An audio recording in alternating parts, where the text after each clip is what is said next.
Alors, j'ai pas la prétention de vous faire une introduction pour vous apprendre ce que c'est qu'un sol. J'ai fait ça hier au Conseil économique, social et environnemental devant la commission agriculture. Et ils en avaient vraiment besoin quand même. Mais je peux vous confirmer. Mais il s'agit surtout de voir quels sont les domaines sur les sols que l'on a en commun, agronome, pédologue, et puis quels sont ceux sur lesquels on pourrait approfondir les choses.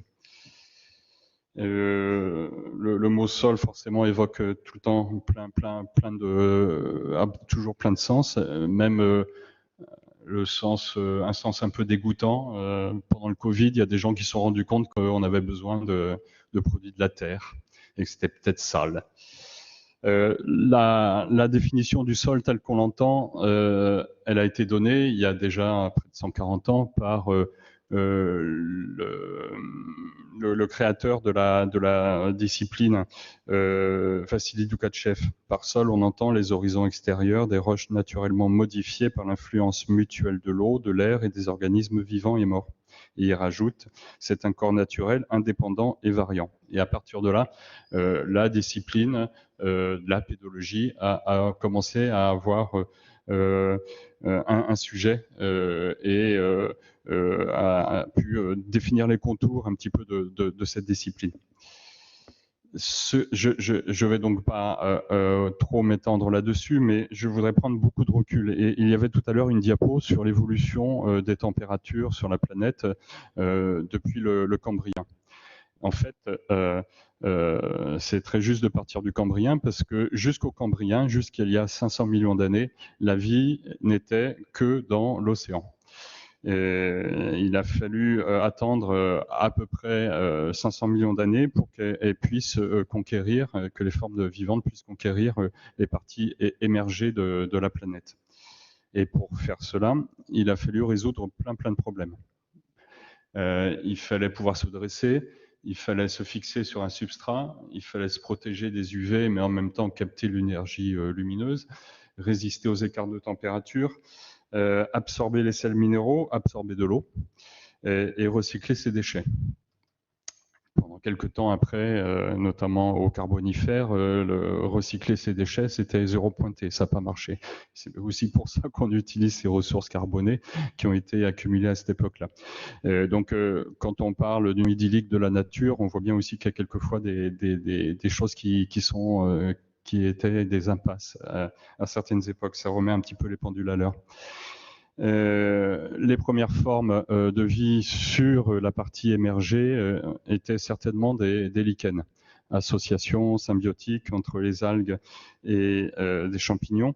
Je dis certainement parce qu'on n'en a pas de forme fossilisée.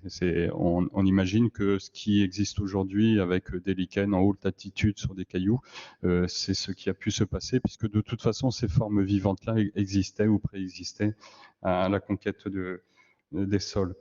Les premières formes fossiles sont apparues il y a un peu plus de 400 millions d'années, notamment dans un gisement écossais, la Flore de Rinnie, où on a reconstitué donc les végétaux supérieurs qui étaient dans ces gisements.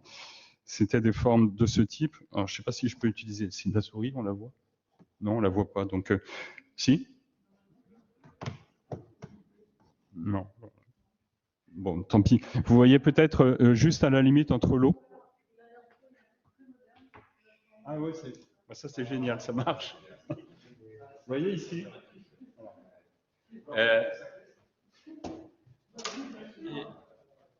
c'est des formes végétales qui n'avaient pas de racines. Elles avaient des espèces de crampons qui leur permettaient de s'accrocher sur les roches qui se trouvaient là à côté de ce petit marigot. Elles n'avaient pas de racines, alors comment faisaient-elles pour aller chercher l'eau? Tout simplement, on s'est rendu compte en faisant des coupes fines dans les tissus fossilisés qu'il y avait deux types de cellules dans ces plantes. Des petites cellules marquées par un F là, qui étaient probablement des filaments mycéliens, et puis les grosses cellules de la plante supérieure. Et dès le départ, pour pouvoir conquérir la partie émergée de la planète, pour aller chercher justement l'eau qui faisait défaut, qui était très abondante dans l'océan, mais qui faisait défaut, en tout cas son accès n'était pas immédiat. C'est aussi une coopération qui s'est faite, symbiotique, entre champignons et plantes supérieures naissantes. Et aujourd'hui, 90% de nos plantes supérieures sont mycorhizables. Et celles qui ne le sont pas, pour l'essentiel, ce sont des régressions. Elles ont été autrefois mycorhizables. Si on prend la faune, on a une évolution un peu similaire, une adaptation qui permet de passer des formes fouisseuses d'annélides marins dans les vases vers les lombriciens qu'on connaît maintenant. Et les lombriciens, on pense qu'ils sont apparus vers 300 millions d'années. Tout ça pour dire que les formes de vie sur Terre sont finalement récentes. Elles apparaissent à la fin de notre histoire de la planète, et que finalement, on arrive à un système où il y a eu une coévolution entre à la fois les formes de vie qui ont évolué d'un côté et qui ont fait évoluer les sols, et les sols qui n'étaient pas des sols à l'époque, qui étaient juste des tas de cailloux, un petit peu agressés par les forces physiques qu'il y avait sur la planète, se sont transformés en ce qu'on appelle aujourd'hui des sols.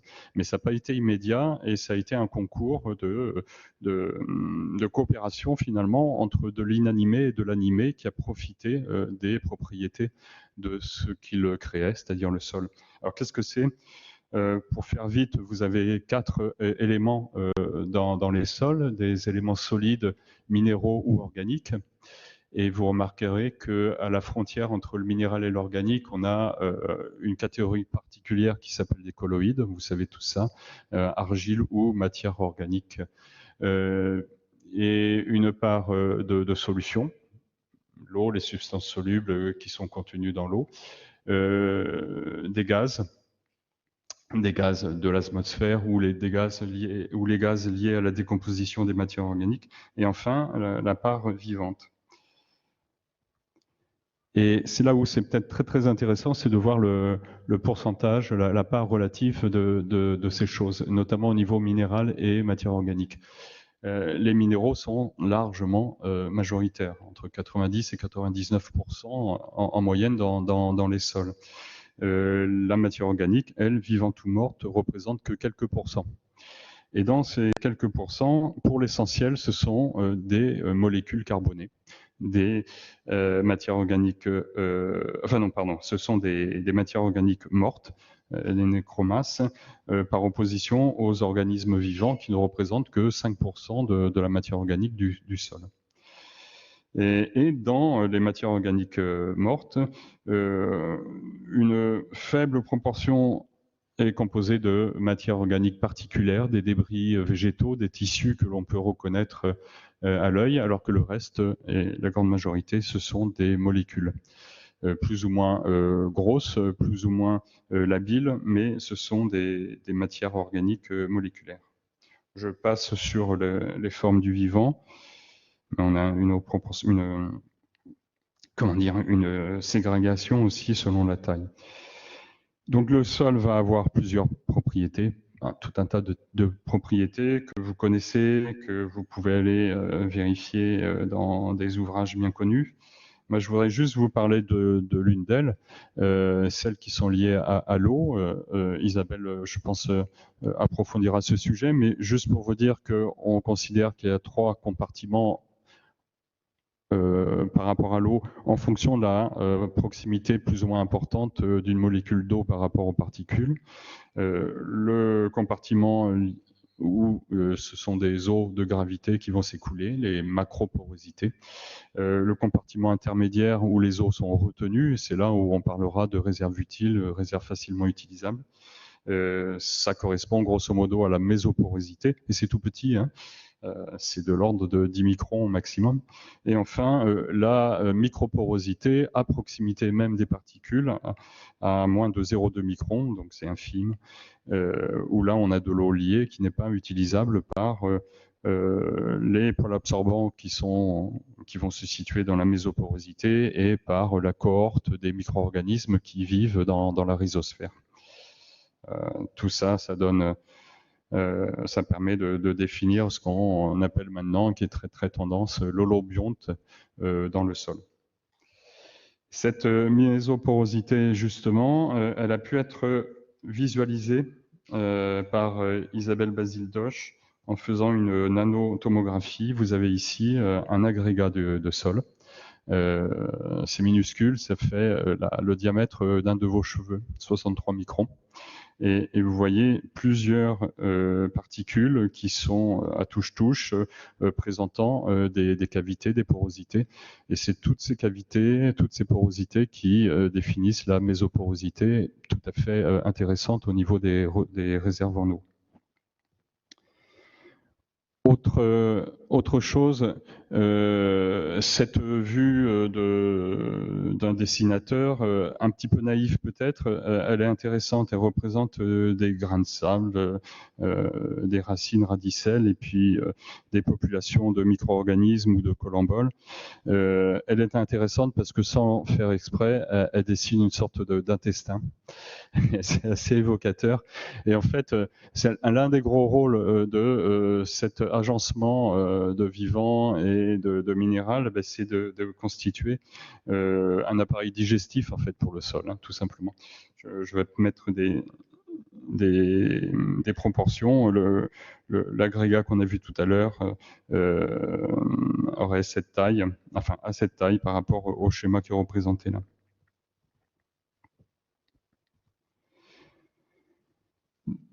Donc on est tous d'accord pour dire que dans un premier temps, le sol va constituer un support et qui va permettre des relations entre la plante et justement le sol.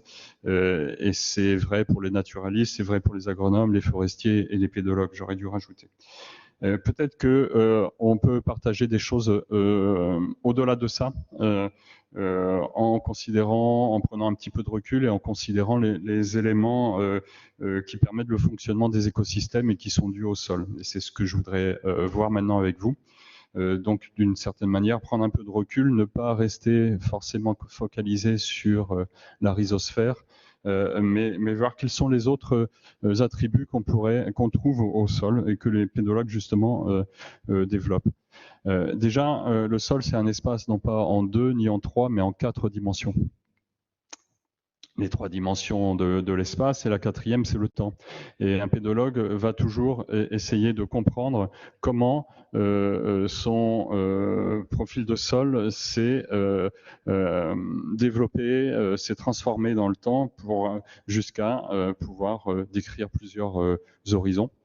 Des horizons d'accumulation de matière organique, des horizons de lessivage des éléments solubles, des horizons d'accumulation de ces éléments solubles, etc., pour former des profils reconnaissables.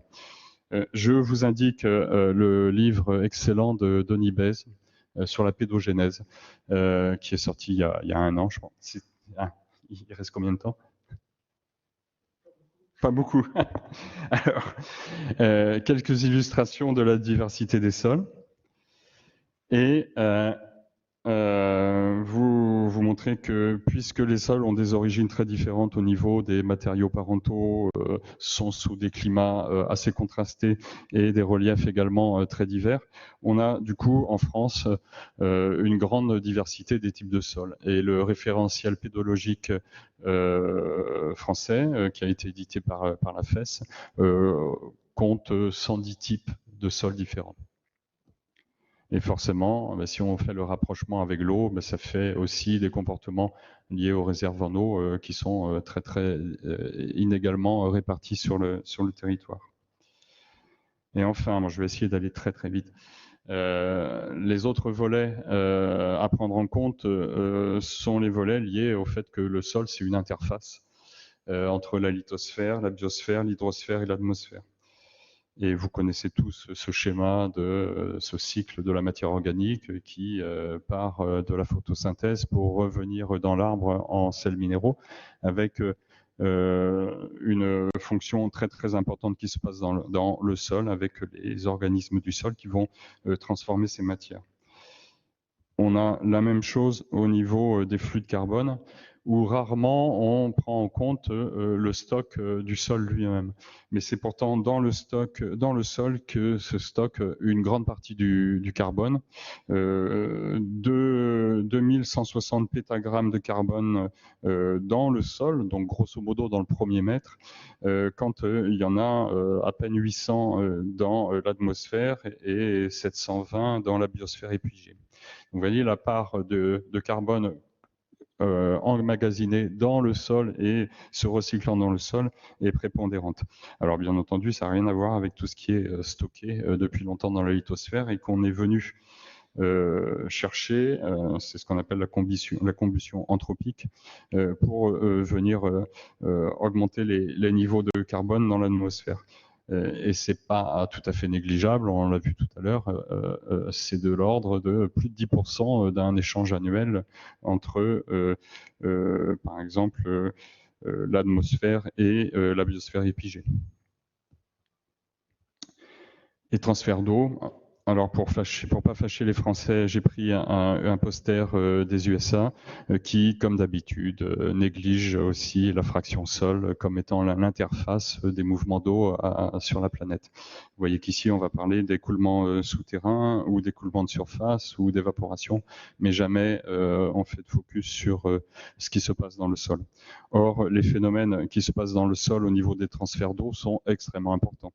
Tout cela ne sont pas représentés dans un seul sol, mais on a tous ces phénomènes physiques de déplacement de l'eau qui se passent. J'accélère.